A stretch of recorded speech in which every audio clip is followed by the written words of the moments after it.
Le conflit en Ukraine a franchi une nouvelle étape de violence ce lundi 5 janvier 2026.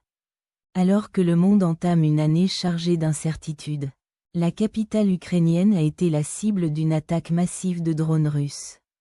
Une clinique privée du centre de Kiev a été directement touchée par un impact, provoquant la mort de 2 personnes et faisant plusieurs blessés parmi les patients et le personnel médical évacué en pleine nuit.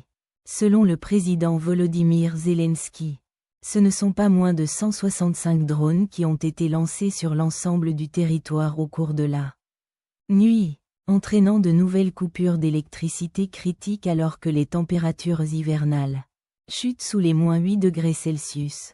Ces frappes interviennent dans un contexte diplomatique particulièrement tendu. En effet, des émissaires internationaux, dont le représentant américain Steve Witkoff, participent actuellement à des discussions de haut niveau pour finaliser une ébauche de plan de sortie de crise. Le président Zelensky a récemment affirmé que cet accord était prêt à 90%.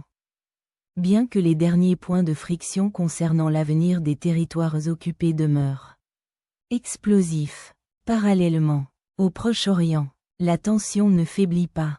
Le gouvernement israélien a réaffirmé aujourd'hui son refus catégorique de laisser les journalistes étrangers pénétrer dans la bande de Gaza, tandis que de nouveaux ordres d'évacuation ont été émis au Sud-Liban avant des frappes imminentes contre le Hezbollah. Entre la guerre d'usure en Europe de l'Est et l'instabilité persistante au Levant, l'année 2026 s'ouvre sur un paysage géopolitique où chaque avancée diplomatique semble immédiatement mise à l'épreuve par la réalité brutale du terrain.